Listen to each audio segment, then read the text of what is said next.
Harry Potter games have been around for a long while now. After all, it is one of the most profitable franchises on the planet Earth. But these games were nothing a fan of the Wizarding World could really boast about. That is, until now, with the upcoming release of Hogwarts Legacy getting millions of fans excited, and the trailer being one of the highest viewed videos on the PlayStation YouTube channel with nearly 30 million views is apparent of that. Let me tell you a bit more about why the old games just couldn't be that good, and also why Hogwarts Legacy might just be every fan's dream come true. First of all, I keep saying that the old games, which are the movie tie-in games, couldn't be that great. But why? That's because they are exactly that. They are movie tie-in games. They are mostly created to be cash grabs, therefore they don't really care about making a highly polished game at all. They just want to slap the name of the franchise onto a subpar game and put it out on as many platforms as possible. Though there are exceptions. Almost all movies, and especially most animated movies in the 90s and 2000s, had licensed games. But we are here today to talk about the Harry Potter games.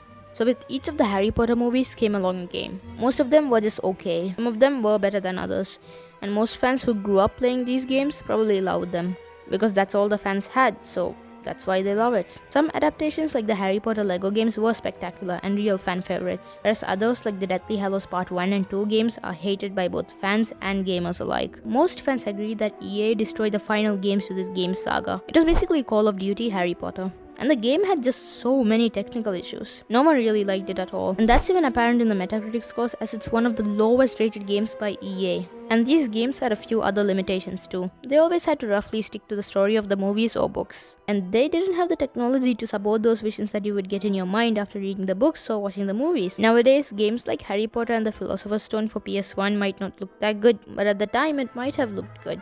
Who am I kidding? This is nightmare fuel. Except for PS1 Hagrid, we love that dude. Anyways, essentially, the games couldn't break any new ground, and that's the problem. Well then, how about the mobile games, you may ask?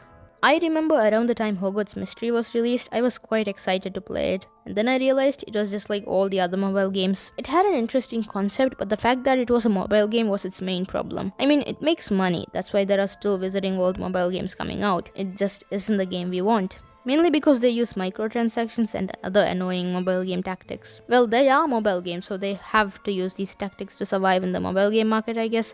But still, I just feel like it was a bit too much. Now that's where Hogwarts Legacy can change everything. It has complete freedom to create its own world, its own story, and they have all the time they need. It's a AAA game, so it doesn't have to sneak in ads and try to get money through microtransactions. But you know what doesn't take money unlike those microtransactions? Subscribing to the channel and liking the video if you like what you've seen so far.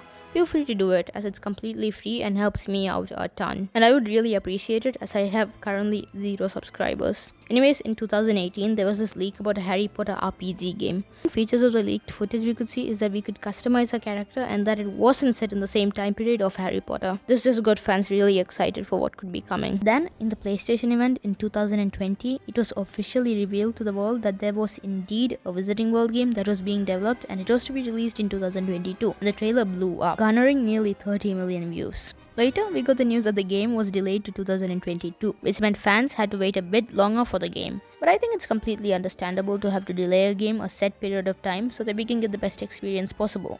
It's not at the cost of the health of the developers. So everyone waited and waited, and honestly, this period of time was really exciting for fans. For example, in the Hogwarts Legacy subreddit, people were waiting and waiting, making up theories and posting memes and speculating about when information would be revealed. At that point, we only had the leaked footage and the trailer, which was more a brief description of the game, rather than an actual overview. So we didn't really know much. How interactive would the game be? Would there be Quidditch? What are the main classes like? Why is the main protagonist a 5th year when being invited into Hogwarts? Why was the game set in the 1800s specifically? Speaking of, I'd say that the fact was the game was set in the 1800s was a major indication that the game would be interesting. We know so little about the 1800s in terms of lore that they didn't have too many guidelines to follow. So we could get an original story, and we could explore much more, and we could see new things that weren't there in the book set in the 90s. And I think this was a great move by the developers. Anyways, for quite a while, we had no information to go off of. We kept hoping for new Hogwarts Legacy news in every new state of play by PlayStation. But then, we finally got the news that the game will have its own video to showcase the gameplay, along with some behind the scenes from the developers. And I for one was a tiny bit anxious about whether the game could actually live up to the hype. I mean, what if fan expectations were too high?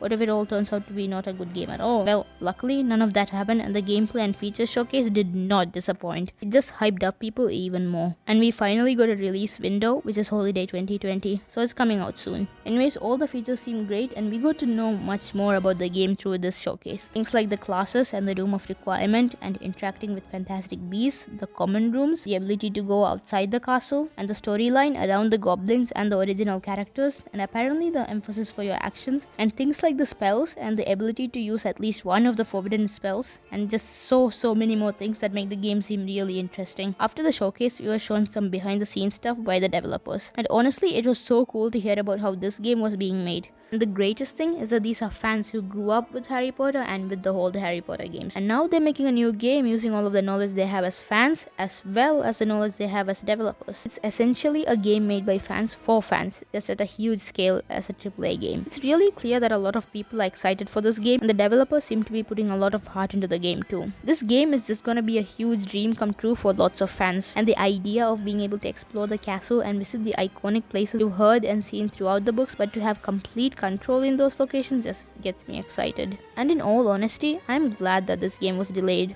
This way we could get the best experience possible. I am personally so excited for this game, and I'm sure hundreds of thousands of others are too. That's all I really have to say about this game and how excited I am for it. If you watched this far, then thanks a ton. If you would like, feel free to subscribe, seeing as I currently have 0 subscribers like I previously mentioned.